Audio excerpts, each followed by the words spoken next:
effectivement, moi, ça ne m'étonne pas qu'il y ait des gens qui aient de l'espoir dans même Israël, même en Iran, des gens qui défendent l'intervention américaine, ou de l'autre côté, des gens qui défendent le gouvernement, le régime des ayatollahs, etc.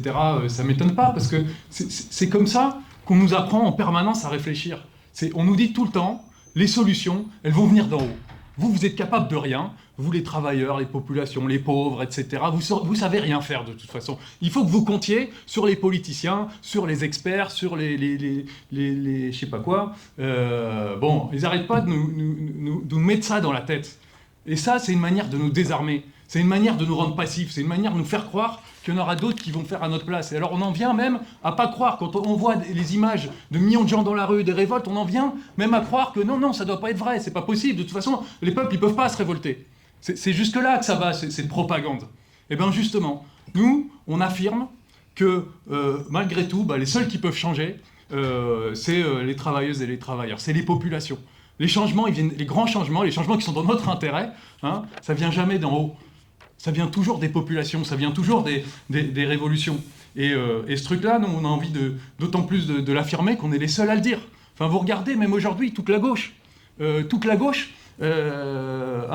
se prétend du côté de la population, etc. Mais les solutions qu'ils amènent aux élections, etc., c'est voter pour nous. Votez pour nous et ça va changer. Regardez les démocrates aux États-Unis. Ils disent Trump, no kings, c'est pas bien, etc. Mais c'est pour dire quoi? C'est pour dire il faut voter pour les démocrates. Nous, ça sera mieux.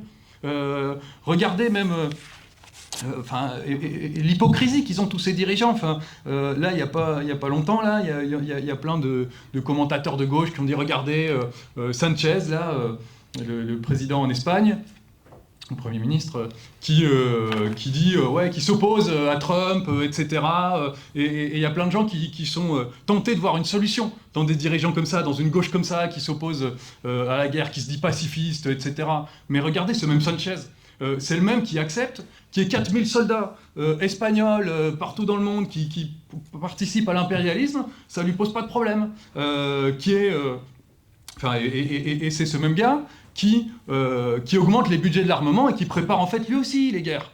Et donc là, ce qu'on nous fait croire, c'est qu'il faudrait faire confiance dans des gens comme Sanchez, dans des partis de gauche, etc., qu'il faudrait leur faire confiance à eux pour arrêter les guerres, pour résoudre nos problèmes. Là, tu parlais de, effectivement, l'augmentation du prix de l'essence, les licenciements, etc. Ils nous font croire que la gauche, elle va nous défendre contre ça, que c'est des partis qui vont défendre contre ça.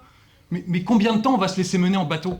Combien de temps on va faire confiance, on va espérer qu'aux prochaines élections, il y ait la gauche qui réussisse, qu'il y ait des sauveurs qui viennent résoudre nos problèmes à notre place? Mais ça marche pas comme ça. C'est ça qu'il faut qu'on se rende compte et qu'il faut qu'on discute autour de nous. Et c'est ça qu'il faut qu'on défende. Et pour l'instant, oui, la plupart des gens, ils sont pas prêts à se bagarrer. On le voit, on le sent autour de nous, la plupart des gens, ça paraît plus facile de faire confiance à des sauveurs, etc. Mais ça peut changer très vite tout ça. Ça peut changer très vite. Et c'est ça, toutes les discussions qu'on a aujourd'hui pour discuter, oui, en fait, on peut compter que sur nous-mêmes, les travailleuses et les travailleurs. On peut compter que sur nous-mêmes pour mener les luttes, pour pour lutter contre l'augmentation des prix, pour avoir des meilleurs salaires, pour lutter contre les licenciements, etc. Il n'y a personne qui va le faire à notre place. Ça, c'est le message que des militants révolutionnaires qu'on peut défendre autour de nous et qu'il n'y a personne d'autre qui défend.